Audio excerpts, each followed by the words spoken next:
बड़ा अहम मौजू है सर। मुझे ये लगता है कि हॉकी की तरह अब क्रिकेट भी उसी मैदान के अंदर जाने वाली है कि जहाँ ग्राउंड में हम देखेंगे शायद विकेटें लगाने के लिए भी पैसे नहीं होंगे, और ऐसा सुना है बाज़ जगह पे हुआ भी है।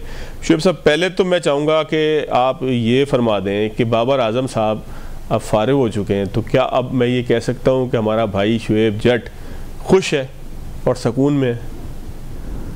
कैसे देखें, मैं और आप जो हैं, हमारा काम जो है वो आवाज़ उठाना है इनजस्टिस के खिलाफ, और हमारा कोई पर्सनल एजेंडा नहीं होता, ना आपका कोई एजेंडा होता होगा।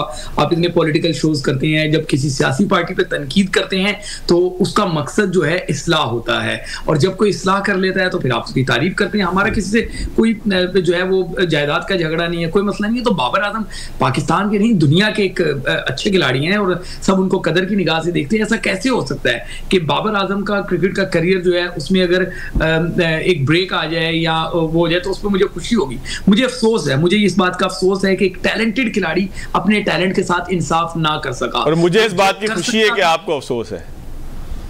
और वो जो कर सकता था वो उसने नहीं किया।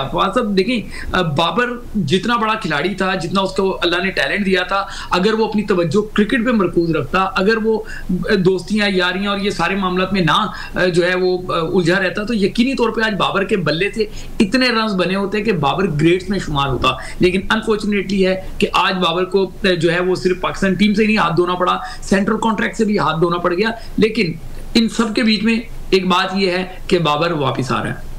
वापस आने से क्या मुराद है आपकी? परफॉर्मेंस के नतीजे में वापस आ रहा है या पॉलिटिकल प्रेशर? पॉलिटिकल प्रेशर से मेरी मुराद ये है कि जो मेरे जैसे लोग जो बाबर को पसंद करते हैं उनकी जो है वो कैंपेनिंग के ऊपर कोई वापस आ रहा है। देखिए, परफॉर्मेंस पे क्या, परफॉर्मेंस कहाँ पे दिखाएंगे? उन्होंने एक क्लब मैच खेलना है, आजकल में शायद वो लाहौर में एक क्लब मैच खेलेंगे, तो उसके अलावा तो कोई ऐसी जगह नहीं है जहाँ पे जाके उन्होंने खेलना और वो वापस आ रहे हैं। तो वो कहते हैं ना कि अंडर द लाइन, आप खुद ही समझ लें।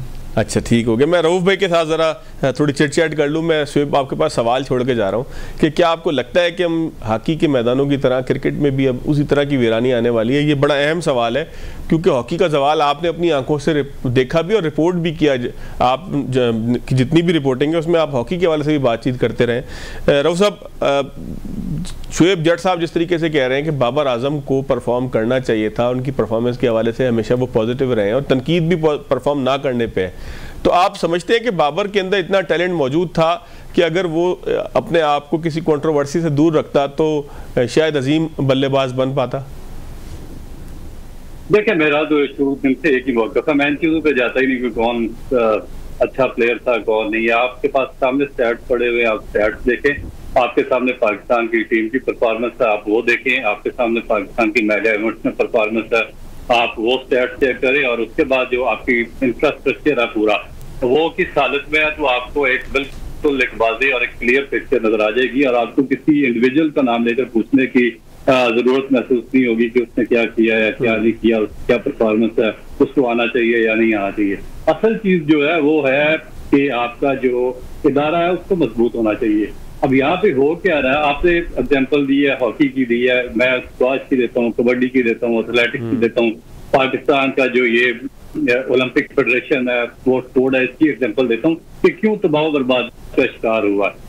आपने पर्सनैलिटीज को स्ट्रॉन्ग किया, आपने इदारों का बेड़ा गर्क करके रख दिया। जब आप वन मैन शो से इदारे चलाएंगे, चाहे कोई भी इदारा हो, क्रिकेट बोर्ड हो, हॉकी हो, कोई भी फेडरेशन हो या कोई भी इदारा हो, तो उस इदारे की तबाही आपको डेफिनेट देखनी पड़ेगी।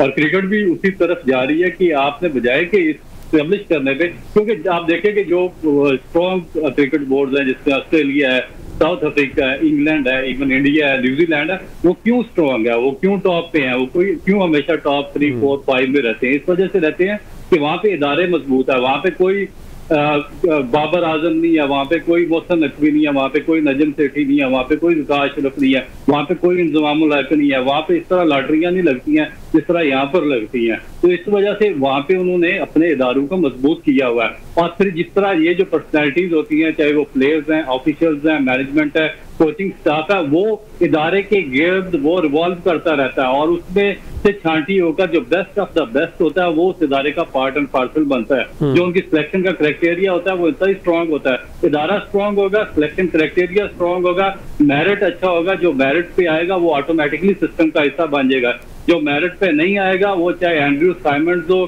केविन पीटरसन हो या रोहित शर्मा हो, वो सिस्टम से ऑटोमेटिकली वो बाहर होते रहते हैं। यहाँ पर एक अजीबोगरीब रोना लगाया हुआ है। भाई आपकी एवरेज देखे, 15 की एवरेज है। पाकिस्तान पिछले 5 साल में एक मेगा इवेंट नहीं जीता है। टेस्ट मैचेस ये लोग खेलते नहीं है, और आपने इनको सुपरस्टार्स और पता नहीं क्या क्या, किंग है, कोई क्वीन है, कोई शाहीन है, कोई क्या बनाया हुआ। पाकिस्तान की परफॉर्मेंस किधर है? अभी आप एशिया कप में खेलने जा रहे हैं, वहां पे अफगानिस्तान भी होगा।